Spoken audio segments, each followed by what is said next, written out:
तो स्वागत है आपका फिर से एक्सप्लेनो मूवी में। आज मैं फिर से एक्सप्लेन करने वाली हूँ एक एक्शन हॉरर फिल्म के बारे में जिसका नाम है द कैलेंडर किलर। ये कहानी एक ऐसे सीरियल किलर के ऊपर बनाई गई है जो किसी भी इंसान को मारने से पहले उसके घर के बाहर उसका नाम लिख देता था। वहाँ के लोग इस सीरियल किलर से बच पाते हैं या फिर नहीं, ये तो आपको एक्सप्लेनेशन में ही पता चलेगा। तो चलिए बिना किसी देरी के शुरू करते हैं। लेकिन इससे पहले अगर आप चैनल पे नए हैं तो सब्सक्राइब करना मत भूलना। कहानी की शुरुआत में हमें पता चलता है कि अमेरिका में एक ऐसा सीरियल किलर आया हुआ है जो किसी भी इंसान को मारने से पहले उसका डेट और नेम लिख देता था और वो किलर उन्हें उस डेट पर ही मार देता था। लेकिन अभी तक वो किलर पुलिस की हिरासत में नहीं आया था। इसके बाद में हम जोल्स नाम के एक लड़के को देखते हैं। वो एक बहुत ही अजीब सा काम करता है। वो रात में खोए हुए लोगों को घर का रास्ता दिखाता है। उसने अपनी एक वेबसाइट भी बना रखी है, वॉक मी होम। जो भी लोग रात में अपना घर भटक जाते हैं या फिर उन्हें घर जाते हुए डर लगता है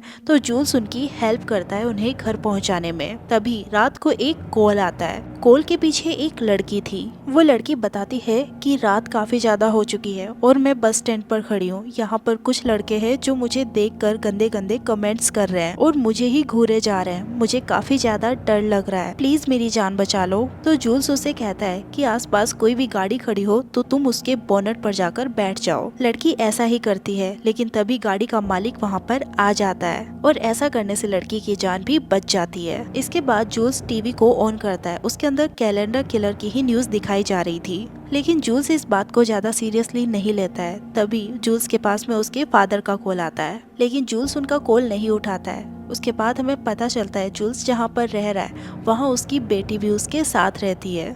उसके बाद जूल्स के पास क्लारा नाम की एक लड़की का कॉल आता है जो सिर्फ भागे जा रही थी। जूल्स उससे पूछता है कि तुम्हें क्या हुआ। जूल्स उससे बार बार पूछता है कि तुम कौन हो और कहाँ से बात कर रही हो, लेकिन क्लारा की सिर्फ सांस लेने की आवाज आ रही थी। वो उससे कहता है कि तुम मुझे बताओ, मैं तुम्हारी मदद कर सकता हूँ। क्लारा बोलती है कि कैलेंडर किलर ने मेरी डेट लिख दी है और अब वो मुझे मार डालेगा और वो आज रात को ही मुझे मारने वाला है। तो जूल्स कहता है कि तुम पुलिस को कॉल क्यों नहीं कर देती। क्लारा बोलती है कि पुलिस वाले मेरी बात नहीं सुन रहे हैं, उन्हें लग रहा है कि मैं मजाक कर रही हूँ, लेकिन मेरा यकीन मानो, आज वो किलर मुझे और मेरे हस्बैंड दोनों को मार देगा। जूल्स कहता है कि तुम अपने हस्बैंड को ये बात क्यों नहीं बताती। वो कहती है कि मेरे पति इस बात पर बिल्कुल भी यकीन नहीं करेंगे और मुझे ही दोष देंगे।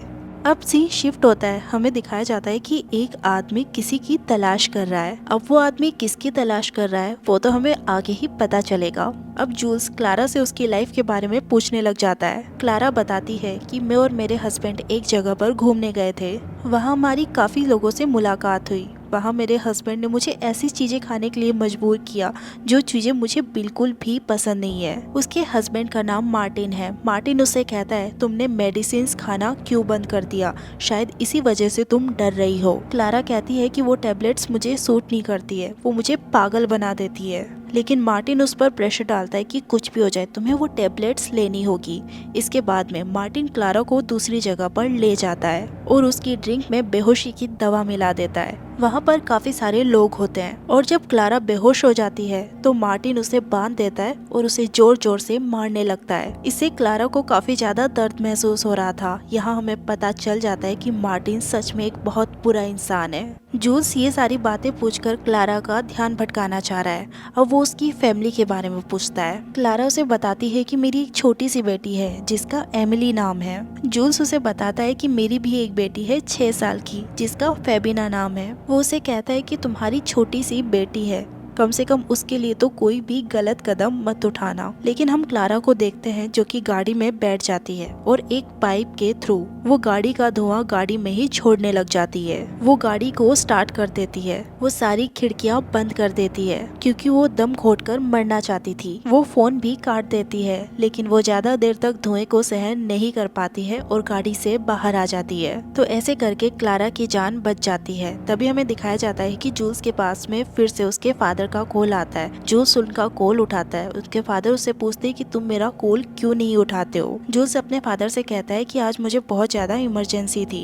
मेरे पास में एक औरत का कॉल आ रखा है जो कि अपनी जान लेने वाली है। जूल्स के फादर कहते हैं कि मुझे उसका नाम बता दो, मैं उसकी मदद कर दूंगा। जूल्स उन्हें उस लड़की का नाम बता देता है और ये भी बताता है कि वो अपने हस्बैंड के साथ में किसी होटल में गई थी जहाँ उसके हस्बैंड ने उसके साथ में बहुत ज्यादा गलत किया। ये सुनते ही जूल्स के फादर उसका कॉल काट देते हैं। अब जूल्स फिर से उस औरत को कॉल करता है। क्लारा उससे कहती है कि मैं बच गई, मैंने खुद को नहीं मारा।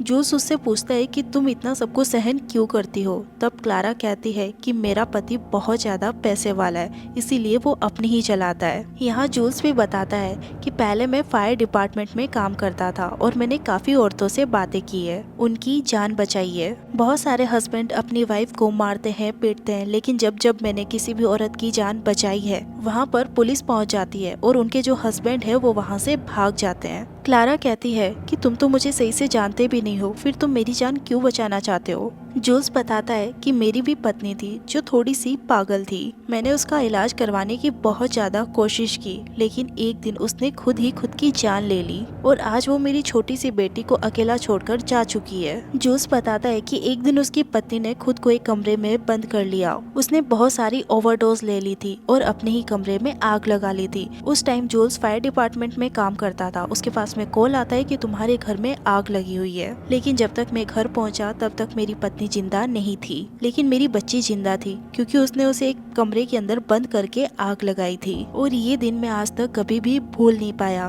तभी जूल्स को एहसास होता है कि उसके घर में कोई घुस आया है। अब जूल्स अपने घर के बल्ब्स को फोड़ देता है और उनके कांच को गेट के पास में बिखेर देता है कि अगर कोई भी इंसान इन कांच के ऊपर पैर रखे तो उनसे एक आवाज आए। हम क्लारा को भी देखते हैं जो कि एक केबिन के अंदर है। वहाँ का डीवीडी प्लेयर स्टार्ट हो जाता है। तब क्लारा को एहसास होता है कि यहाँ पर कोई आ चुका है। वो कांच के ऊपर अपनी मौत की डेट को भी देखती है, जिससे क्लारा काफी ज्यादा डर जाती है और सदमे में चली जाती है। उसे अपने पति के साथ में बिताए गए वो पल याद आने लगते हैं जब उसके पति ने उसके साथ में बुरा किया था। क्लारा बताती है कि वो सीरियल किलर मेरे घर में भी आ चुका है, उसने कांच के ऊपर ये डेट लिख रखी है। जूल्स कहता है कि मुझे तुम्हारा एड्रेस भेज दो ताकि मैं तुम्हारे घर पर टैक्सी भेज दूं। तभी हमें उस बूढ़े आदमी को दिखाया जाता है जो कि इस लेक वाले घर के पास में पहुंच जाता है। क्लारा बोलती है कभी कभी मुझे लगता है कि मेरे हस्बैंड ही वो किलर है, क्योंकि इस घर के बारे में उनके अलावा और किसी को भी नहीं पता। तभी क्लारा उस बूढ़े आदमी को देखती है। वो कहती है कि वो आदमी आ चुका है, अब वो मुझे मार डालेगा।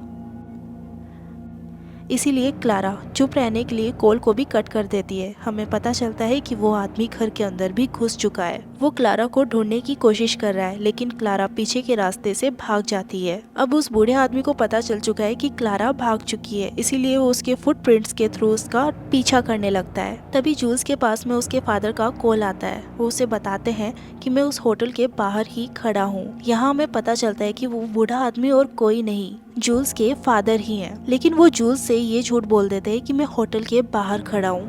असल में वो क्लारा के घर के बाहर खड़ा था। वो कहते हैं कि वो लड़की तुमसे झूठ बोल रही है और ये कहकर वो कॉल को कट कर देते हैं। अब हम क्लारा को देखते हैं जो कि भागे जा रही है और वो एक जगह पे आकर पैर स्लिप होने की वजह से गिर जाती है। तभी सड़क पर एक गाड़ी आती है जिसमें से सेंटा क्लॉज की कॉस्ट्यूम पहने हुए एक आदमी बाहर निकलता है और वो क्लारा के पास जाता है। वो क्लारा को होश में लाने की कोशिश करता है। क्लारा जैसे ही होश में आती है वो उस आदमी को देखकर डर जाती है। वो उसे संभालने की कोशिश करता है कि मुझसे डरो मत, मैं तुम्हें कोई नुकसान नहीं पहुंचाऊंगा। वो कहता है कि मैं तुम्हें हॉस्पिटल पहुंचा सकता हूं, लेकिन क्लारा उस पर भरोसा नहीं करती। वो आदमी उससे समझाने की कोशिश करता है कि घबराओ मत, मैं तुम्हें सही सलामत घर पहुंचा दूंगा।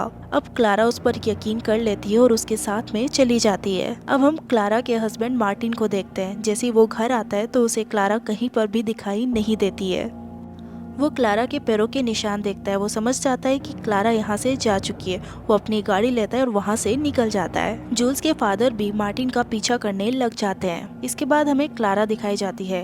क्लारा उस आदमी से पूछती है कि तुम्हारा नाम क्या है। वो आदमी अपना नाम हेड्रिक बताता है। क्लारा उससे पूछती है कि तुमने ये ड्रेस क्यों पहनी हुई है, तो वो बताता है कि मैं एक बैचलर्स पार्टी पर गया हुआ था और मैं इसी तरह से काम करता हूँ। मैं लोगों को एंजॉय करवाता हूँ। पैसे कमाने के लिए मुझे क्या क्या नहीं करना पड़ता।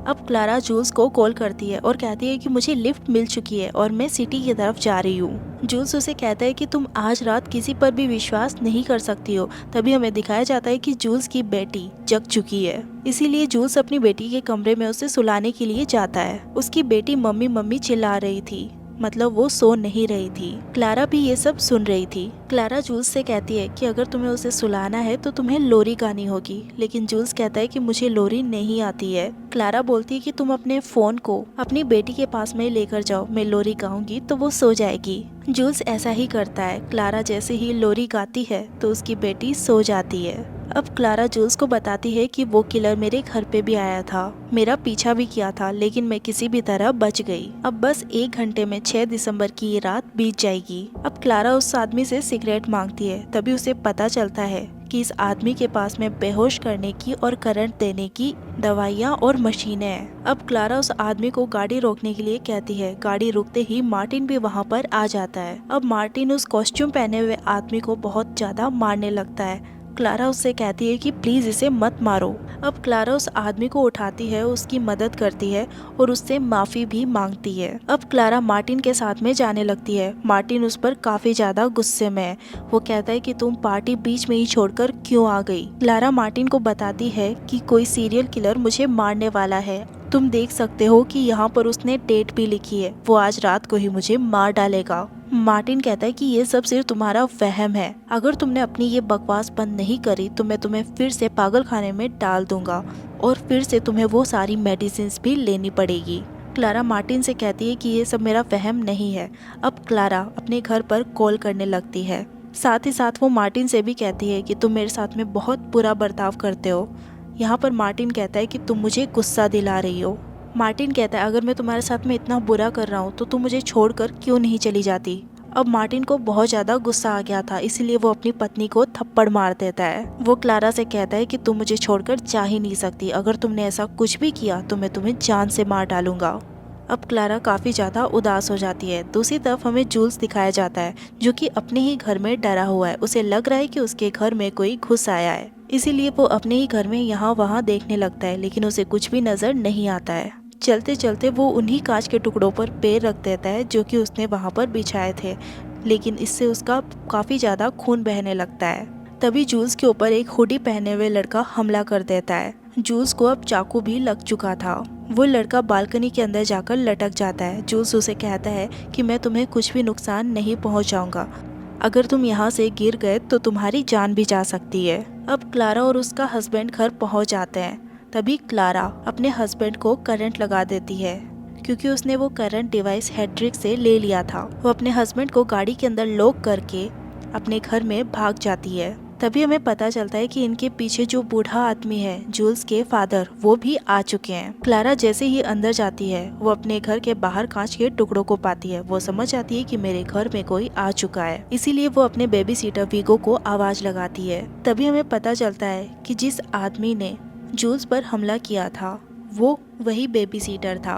अब क्लारा अपनी बेटी के कमरे में जाती है। यहाँ पर हमें पता चलता है कि जूल्स अपने घर पर नहीं था, वो शुरुआत से ही क्लारा के घर में था और जूल्स जिससे बात करवा रहा था वो जूल्स की बेटी नहीं थी बल्कि क्लारा की ही बेटी थी। अब जूल्स क्लारा को बाहर लेकर आ जाता है और क्लारा के हाथ पैर बांध देता है। यहाँ पर हमें पता चल जाता है कि वो कैलेंडर किलर और कोई नहीं बल्कि जूल्स ही है। जूल्स क्लारा से कहता है कि आज रात 12 बजे से पहले मैं तुम्हें मार दूंगा, अब बस कुछ ही समय बचा है। क्लारा अपने आप को छुड़वाने की कोशिश करती है लेकिन वो नाकामयाब हो जाती है। अब हम मार्टिन को देखते हैं जो कि गाड़ी का दरवाजा तोड़कर बाहर आ जाता है और अपने घर में जाता है। यहाँ जूल्स पहले से ही मौजूद था। मार्टिन और जूल्स के बीच में लड़ाई हो जाती है। जूल्स किसी भी तरह करके मार्टिन को भी बेहोश कर देता है। अब हम जूल्स के फादर को देखते हैं, वो घर के अंदर जा रहे हैं। तभी हम वीगो को देखते हैं जिसने छत से कूदकर अपनी जान दे दी है। अब जूल्स क्लारा को 2 ऑप्शन देता है, या तो तुम मार्टिन को मार दो या फिर मैं तुम्हें मार दूंगा। अब क्लारा जूल्स से पूछती है कि तुम्हारी बेटी फेबिना का क्या हुआ,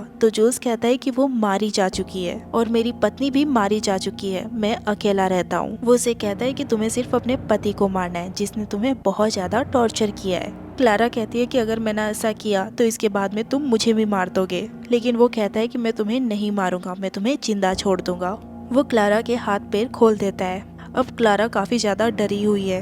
वो मार्टिन के पास आती है और उसके गर्दन पर चाकू रख देती है। लेकिन क्लारा अपने हस्बैंड को मारने की जगह जूल्स पर हमला करती है और वहाँ से भाग जाती है, लेकिन वो दरवाजे तक नहीं पहुँच पाती। जूल्स फिर से क्लारा को घसीटते हुए वापस लेके आता है। वो कहता है कि अब तुम दोनों को मरना ही होगा। वो चाकू की हेल्प से क्लारा को मारने ही वाला था, तभी जूल्स को गोली लग जाती है और जूल्स को गोली मारने वाला और कोई नहीं बल्कि वो बूढ़ा आदमी ही था, जो कि जूल्स का फादर था। वो कहता है कि अब तुम दोनों सुरक्षित हो। वो कहता है कि मैं अपने बेटे को ही ढूंढ रहा था, क्योंकि मुझे पता चल गया था कि मेरा बेटा ही एक कैलेंडर किलर है, क्योंकि उसकी हैंडराइटिंग उस कैलेंडर किलर की हैंडराइटिंग से मैच होती थी।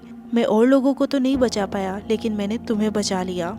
और ऐसे करके क्लारा की फैमिली सुरक्षित हो जाती है। अब काफी दिन बीत चुके हैं। हम मार्टिन को देखते हैं, जो कि बहुत बड़ी कंपनी के लिए काम करता है। वो एक प्रेस कॉन्फ्रेंस कर रहा था, तभी सभी लोगों के फोन के अंदर कुछ नोटिफिकेशन आता है और सारे लोग मार्टिन की तरफ देखने लग जाते हैं। इससे मार्टिन कंफ्यूज हो जाता है कि लोगों के साथ में क्या हुआ है। ये वही रिकॉर्डिंग थी जब क्लारा ने विगो को कॉल करने के बहाने गाड़ी में स्टार्ट कर ली थी, और यहाँ पर मार्टिन अपनी पत्नी को बहुत ही भला बुरा बोल रहा था, और यहाँ पर वो अपनी पत्नी को मारने की भी धमकी दे रहा था। यहाँ पर सारे सबूत मार्टिन के खिलाफ थे।